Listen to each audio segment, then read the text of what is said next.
Hello there. It's not bad. It's the old head down. And why? It's my own channel. No one said, "Oh, we've started." Anyway, my name's Chris Dangerfield. Welcome back to my channel.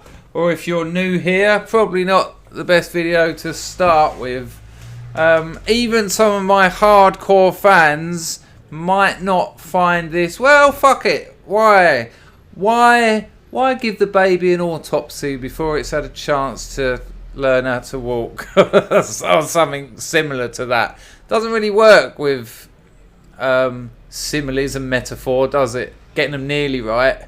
You know, it's like a bird flying low before it lands. See what I done? I described what I was trying to describe via the way a word trying to once was said, then describe it. And weirdly, or perhaps I'm not on the ball here, but that's all right. It's all right. Listen, I want to talk about language. That's why I was happy to let that cacophonous flow of bullshit continue. This is about language. Now, I'm going to have to tell you about semiology. How many of you thought we were talking about nearly hard-ons? Semiology, the study of not quite getting it hard enough. The semionology, that would be surely. No, let's look at semiology. Geezer called Ferdinand de Saussure. I think in about 1920, interesting time. Think about it. Russian Revolution had just happened. You got the First World War and the Second World War long looming, but all that, wow, that early 20th century always reminds me of fog and being cold. But then London reminds me of that in February in 2017.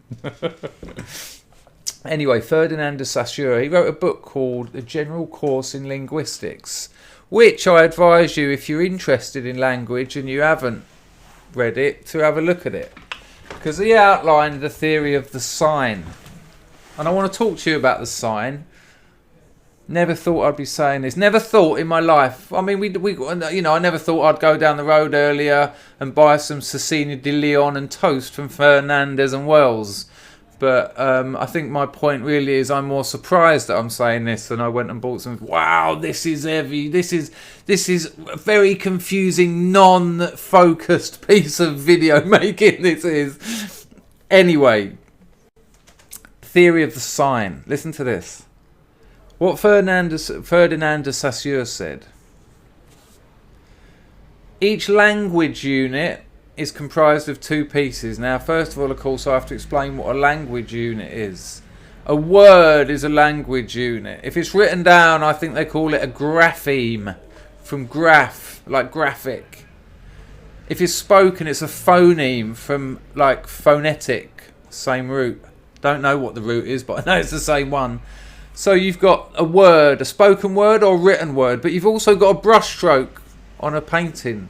You've also got a twist in a bit of sculpture. You've got a note, a G major, on a bit of music. A G major. I can do that because I've got perfect pretensions. Not perfect pitch, not even close.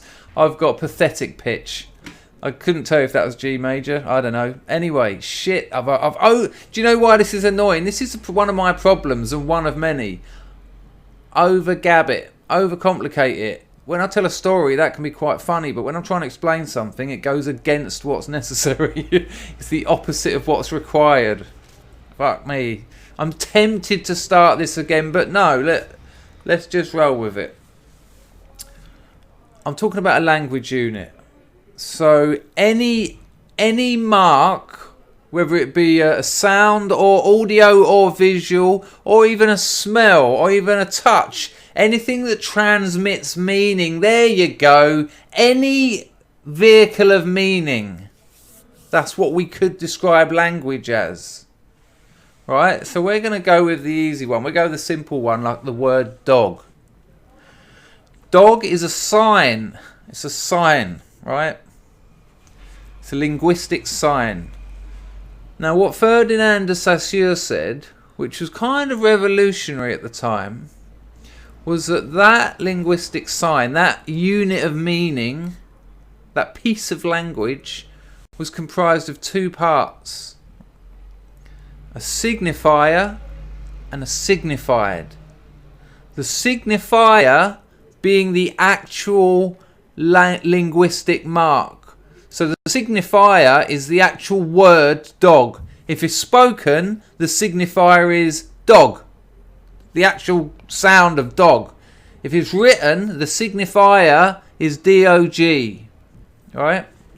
The signified is what that means. What that points to. What that indicates. So a sign is a linguistic unit made up of the actual article, the sound or the mark, and then what that means. Now let's take it out of the abstract, because I can explain it very simply using the swastika. The swastika has existed for centuries. It's kind of reversed, but before the Nazis used that particular design, if you were to draw that on your forehead before the Nazis used it, no one thinks you're a Nazi. There's other associations. So the linguistic mark, that weird little shape, the signifier, is the same before and after Nazism. But after Nazism, you draw that on your forehead, everyone's going to think you're a Nazi. The signified, what it means, has changed. Do you understand that? Here's another example. My name is Chris, right? So I don't know what your name. Don't know what your name is. Sorry. But let's assume your name is Susan. Now we're sitting in a room together. Someone walks in and goes, Chris. I turn around straight away. That means so much to me. So much. It indicates me. It refers to me. It is my name. I have been named Chris. It's been said to me so many times over the years. I've written it so many times. Now the signifier Chris, the sound Chris, is the same signifier for Susan. She hears the person say Chris. She's probably not going to turn around as quick as I am. And even when she does hear it, even when she does turn around, it means completely different things to her. So the sign that's made up of two parts, we both hear Chris. But the associated meanings, the signified, the signifieds, plural, are completely different for both of us. Do you understand how the linguistic unit of the sign is comprised of two parts? If you don't, rewind the video. Or if you don't because you don't give a shit, watch something else. But if you do, that's cool. Now look how our language works. Let's go back to the word dog. When you say dog, is it descriptive of the four-legged furry animal that barks? No, of course it's not. It doesn't describe it. Doesn't describe anything about that animal. What does it do? Well, strangely what it does is when you say dog, you actually say not cat, not cricket bat, not football, not Tuesday, not staple gun. Not airline pilot, not Arsenal football team. We now get into free association where I expose far too much of myself. But do you understand? There's a sense there that what our language does is excludes everything else. So when we say the word dog, we exclude all other words. We don't describe the animal. There's nothing in dog. If the word for dog was little furry thing with four legs that barks and shits and is really man's best friend, if that was the word for it, then we'd have something descriptive. Although we wouldn't, because then those words would break down into individual units that aren't descriptive. But you see my point. So remember that. Now we have onomatopoeias. An onomatopoeia is a word where the signifier attempts to mimic the signified. Like splash. See what I mean? Can you see how the two parts of the linguistic unit of the sign are assumed or intended or appreciated as being related. Splash, or crash, or buzz, or woof woof. That was a bit going over the top, because I've done an impression as well. Ring ring, like a bicycle. Ring ring, bicycle bell, sorry. They're onomatopoeias. And there's a suggestion yet there that the link between the signifier and the signified is not arbitrary. But it doesn't hold up, because onomatopoeias don't seem to make it across national borders. In England, for a wasp or a bumblebee, we go buzz. But apparently, my father told me in Germany in the 60s, for a wasp, they went zub. You try doing an onomatopoeia abroad. They're not going to know what it is. You go to India and go moo. You know, cows go moo. They'll be like, what the fuck? They don't. And they'll have their own one.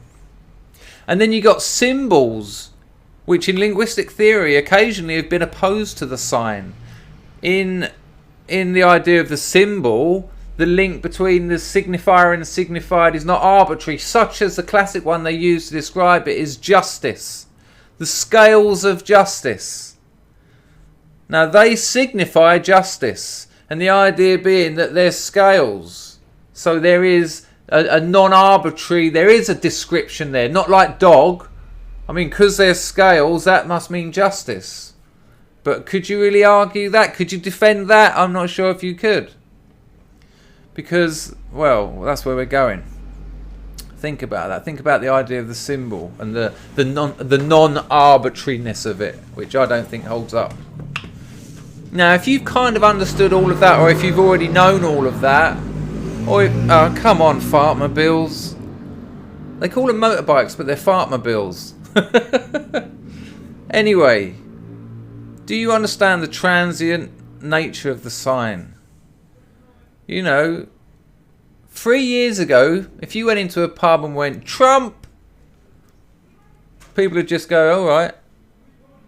Go in with the same vocal mark now, Trump, you're going to get a different response. The signifier, Trump, has stayed the same. The signified, what it means, has changed.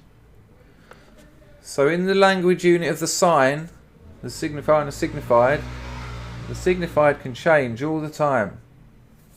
Spray Trump on a wall 2 years ago, doesn't mean much. Do it now, that's going to be in the newspaper. Same word, same written the same way, okay? Now let's look at, and then so you remember that, and then remember what I was saying about words not being descriptive. Like when you say dog, you're actually just not saying cat. You're not saying pencil case. You're not saying hula balula. You're not saying come and see my chakakula. Alright? Now this is a contradiction this has all been leading to, and this is what I wish you to ponder. Because I'm going to suggest that language doesn't actually work. But I'm also going to suggest it works very well. Do you know what? I had a Thai red curry. When you gibber a lot after Thai red curry, it kind of pays you back a bit. Now listen. Let's imagine a sentence. Let's try not to confuse the issue by making it too extreme. How about this? Man once walked on the moon. Okay, so I say that to you now. Man once walked on the moon. I don't know, this video will probably get a couple of thousand views in a few weeks. Oh, not bad, Mr. Dangerfield. Man walked on the moon, 2,000 people. They're going to know what I meant by that. Yeah, man walked on the moon. Now let's look at that. When you say man walked on the moon, the way language works, the way the play of signs works, the way all those signifiers work, they signify meanings. So man, when it excludes all other words, when it excludes woman, when it excludes pencil, when it excludes bum, when it excludes sky, so we know we're talking about man, it then sets off associative chains of meaning. Well, what does man mean? Well, it means masculine. It means a person. It means a someone, an art, a subject, a sentient being capable of activity. Walks was the next bit. Man walks. What does walks mean? Well, it strolls, it puts one foot in front of the other, moves, makes a journey, departs, and perhaps arrives. There's all these sort of associative chains that sort of open up. So man walks on. What does on mean? Resting,